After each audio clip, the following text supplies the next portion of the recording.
Hello guys.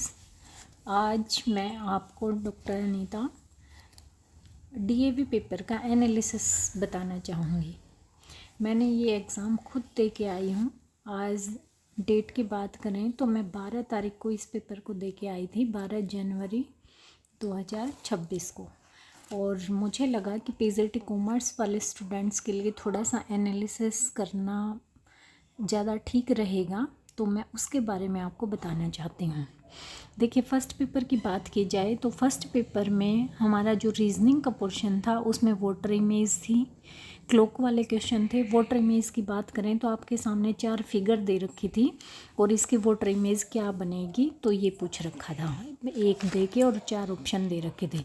इसमें triangle की shape और सर्कल की शेप, फूल कोई बना रखा है तो इस तरह पूछ रखा। तो आपको पता होना चाहिए वाटर इमेज में हमारा क्या होता है, ऊपर का नीचे और नीचे का ऊपर बन जाता है, जबकि जो हमारा मिरर इमेज होता है उसमें हमारा लेफ़्ट का राइट बन जाता है और राइट का लेफ़्ट बन जाता है। तो ये एक बारी देखने की ज़रूरत है आपको। क्लॉक के क्वेश्चन थे, क्लॉक का भी यही था कि क्लॉक में इतना टाइम हो रखा है तो उसका वोटर में इतना दिख रहा है तो कितना दिखेगा।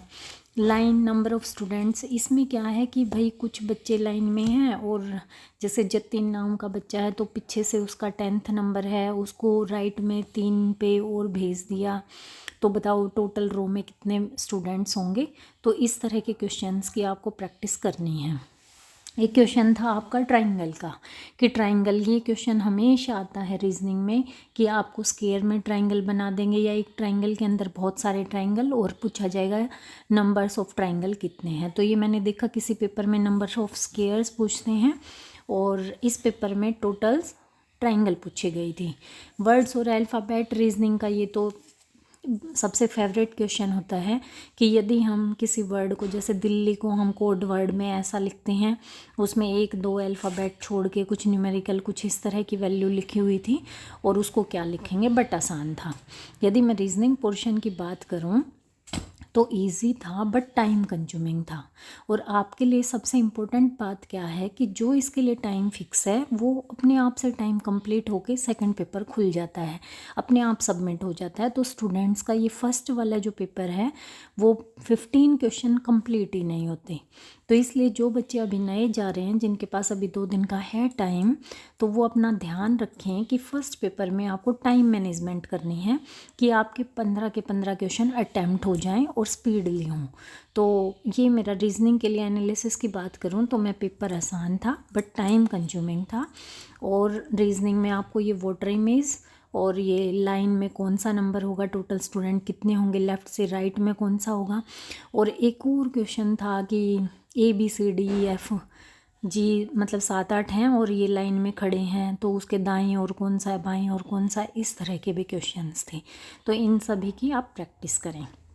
कॉमर्स के पेपर की मैं बात करूं तो कॉमर्स का पेपर बहुत लंबी लंबी स्टेटमेंट थी। यहाँ पे बात की जाए तो था तो 11th-12th बेस्ड ही, बट जो क्वेश्चन थे वो एनालिटिकल फॉर्म्स में थे, मतलब आपको एनालिसिस करके बताने थे। डायरेक्ट क्वेश्चन नहीं था कि जैसे मैं ये कहूँ कि पार्टनरशिप एक्ट कौन सा, इस तरह के क्वेश्चन नहीं थे। या लीडरशिप का क्वेश्चन इस तरह का नहीं था। कैसे था, जैसे मैं लीडरशिप की बात करूँ तो क्वेश्चन कैसे था कि भाई कोई पर्सन है और उसके बॉस ने उसको इस तरह की परमिशन दी, उसने टिकट बुक करने की वो परमिशन है, मैनेजर है वो टिकट बुक कर सकता है, लेकिन किसी पैसेंजर ने उसको पैसे नहीं दिए, उसने फिर भी टिकट बुक कर दी। तो बताइए, उसके बॉस ने उसको बुलाया एक्सप्लेनेशन के लिए, तो बताइए उसका कौन सा लीडरशिप स्टाइल है। तो it means leadership style autocratic है, डेमोक्रेटिक है, लेस इज़ फेयर, इस तरह के आपको मतलब सभी स्टाइल्स का पता होना चाहिए उनके यूज़ का। इसी तरह need hierarchy theory of Maslow की भी मैं बात करूँ तो डायरेक्ट हमसे स्टेज नहीं पूछी गई थी। इसमें भी हमारी मतलब हम कैसे प्रैक्टिकल यूज़ करते हैं। जैसे एक पर्सन है, वो जॉब लग गया और वो जॉब लगने के बाद अभी उसकी सबसे पहली प्रेफरेंस है कि वो जॉब में सिक्योरिटी चाहता है। तो ये बताइए उसकी कौन सी नीड है, भाई फिजियोलॉजिकल नीड है, सेफ्टी नीड है, साइकोलॉजिकल है, मतलब इस तरह से आपको वो यूज़ करना आना चाहिए कि जब वो हायर लेवल पे पहुंच गया तो अब उसकी इच्छा है कि वो अपनी रिकॉग्नाइजेशन को बढ़ाए, तो बताइए ये उसकी कौन सी नीड है। इस तरह के क्वेश्चन आए हुए थे। इशू ऑफ शेयर्स और इशू ऑफ डिबेंचर्स दोनों से क्वेश्चन थे। इशू ऑफ शेयर्स से तो बहुत सारे क्वेश्चन थे। ऑथोराइज्ड कैपिटल इसमें से कौन सी होगी, शेयर मंगाए इस पे कॉल्स इन एडवांस पे पैसा नहीं मिला, या जो शेयर्स हैं वो हमने प्रो राटा रेट से इशू किए हैं और हमें जो है फर्स्ट कॉल पे इतने शेयर्स के पैसे नहीं आए, तो बताइए कितने शेयर्स के पैसे हमारे पास टोटल इंक्लूड हुए हैं या कितना पैसा हमारे पास टोटल आया है। इस तरह के क्वेश्चन थे।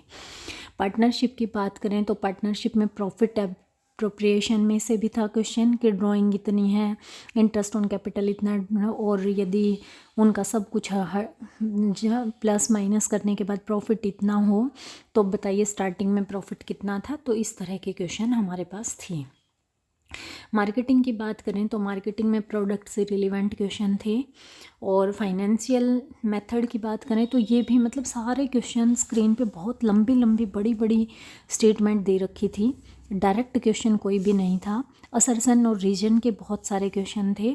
और फाइनेंस की मेथड की बात करें तो कोई कंपनी नए शेयर्स इशू करना, नए शेयर नहीं, नया फाइनेंस लेना चाह रही है और उसे शॉर्ट टर्म के लिए फाइनेंस चाहिए, तो बताइए कौन सा उसके लिए सूटेबल रहेगा, ट्रेजरी बिल, कमर्शियल पेपर, क्या चीज़ ठीक रहेगी। तो इट मीन्स यदि मैं अपनी सजेशन दूँ तो आपको हर चीज़ डीपली समझने की ज़रूरत है और उसकी एप्लीकेशन आपको पता होनी चाहिए। जैसे मैं ये कहूँ कि ट्रेजरी बिल कब यूज़ करने चाहिए, कमर्शियल पेपर कब यूज़ करने चाहिए, कौन से में कितना टाइम पीरियड है, कौन मनी मार्केट का इंस्ट्रूमेंट है, कैपिटल मार्केट का इंस्ट्रूमेंट है, और जो सबसे ज़्यादा फोकस करने की ज़रूरत है वो इशू ऑफ शेयर्स पे, इशू ऑफ डिबेंचर वाले चैप्टर पे, पार्टनरशिप वाले चैप्टर पे, और आपका फाइनेंस के जो अलग अलग सोर्सेज हैं उसके ऊपर फोकस करने की ज़रूरत है। बस मेरा सजेशन यही है। ऑल द बेस्ट, सभी अच्छा करें अपना पेपर। Thank you.